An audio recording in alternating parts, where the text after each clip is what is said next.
Chapter 13. All too soon Stanley was back out on the lake, sticking his shovel into the dirt. X-Ray was right. The third hole was the hardest. So was the fourth hole, and the fifth hole, and the sixth, and the... He dug his shovel into the dirt.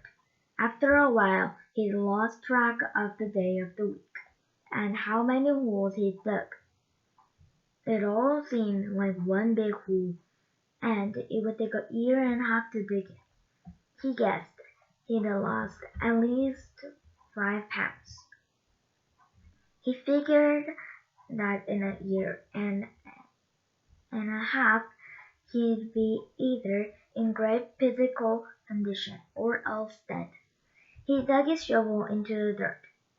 It couldn't always be this hot, he thought. Surely it got cooler in December. Maybe then they froze. He dug his shovel into the dirt. His skin had gotten tougher. It hurt so much to hold the shovel.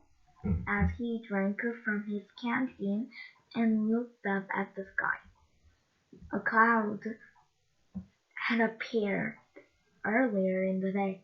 It was the first cloud he could remember seeing since coming to Camp Green Lake. He and the other boys had been watching it all day, hoping it would move in front of the sun. Occasionally it got close, but it was just teasing them. His hole was waist deep. He dug his shovel into the dirt. As he dumped it out, he thought he saw something glisten as it fell onto the dirt pile. Whatever it was quickly buried. Stanley stared at the pile a moment, unsure if he'd even seen it. Even it was something, what good would it do him? He promised to give anything he found to X-Ray. It didn't seem worth the effort to climb out of his hole to check it out. He glanced up at the cloud, which was close enough to the sun that he had to squint to look at it. He dug his shovel back into the earth, scooped out from the dirt, and lifted it over a third pile. But instead of dumping it there, he tossed it off to the side. His curiosity had gotten the better of him. He climbed out of his hole and sifted his fingers through the pile. He felt something hard and metally. He pulled it out. It was a gold tube, about as long as wide as the second finger on his right hand. The tube was open at one end and closed at the another. He used a few drops of his precious water to clean it. There seemed to be some kind of design on the flat, closed end.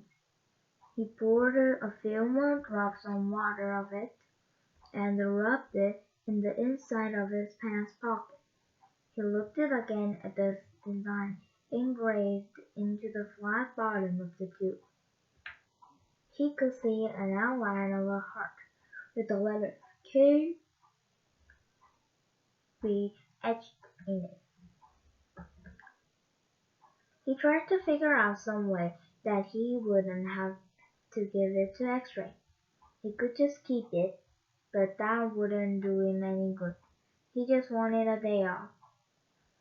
He looked at the large piles of dirt near where X-Ray was digging. X-Ray was probably almost finished for the day. Getting the rest of the day off would hardly do him much good. X-Ray would first have to show the tube to Mr. Sir or Mr. Pendersky, who would then have to show it to the warden. By then, X-Ray might be done anyway. Stanley wondered about trying to secretly take the tube directly to the warden. He could explain the situation to the warden, and the warden might make up an excuse for giving him the day off, so X-Ray wouldn't suspect. He looked across the lake toward the cabin under the 2 oak trees. The place scared him. He'd been at Camp Green Lake for almost 2 weeks, and he still hadn't seen the world. That was just as well. If he could go through his entire year and a half without seeing the warden, that would be fine with him. Besides, he didn't know if the warden would find the tube interesting. He looked at it again. It looked familiar. He thought he'd seen something like this somewhere before, but couldn't quite place it. "What you got there, caveman?" asked Zigzag, Stanley's large hands closed around the tube. "Nothing. Just, it was useless. I think I might have found something interesting." "Another fossil?" "No, I'm not sure what it is. Let me see," said Zigzag. Instead of showing it to Zigzag, Stanley brought it to Zigzag's father. X-Ray looked at the tube, then rubbed his dirty glasses on his dirty shirt, and looked at the tube again. One by one the other boys dropped their shovels and came to look. "It looks like an old shotgun shell," said Squid. "Yeah, probably that's what it is," said Stanley. He decided not to mention the engraved design. Maybe nobody would notice it. He debuted his X-ray to see it. "No, it is too long and thin to be a shotgun shell," said Magnet. "It's probably just a piece of junk," said Stanley. "Well, I'll show it to Mom," said X-ray. "See what he thinks." "Who knows? Maybe I'll get the day off." "Your hole's almost finished," said Stanley. "Yeah, so?" Stanley raised over his shoulder. "So why don't you wait until tomorrow to show it to Mom?" he suggested. "You can pretend it. We can pretend that you found it first thing in the morning. Then you can get the whole day off, instead of just an hour or so this afternoon." X-ray smiled. "Good thinking, Caveman."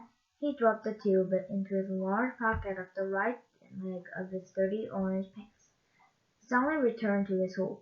When the water truck came, Stanley started to take his place at the end of the line, but X-ray told him to get behind the magnet in front of Zero. Stanley moved one place in line, and that's the end of chapter 13. See you next time with chapter 14. Bye!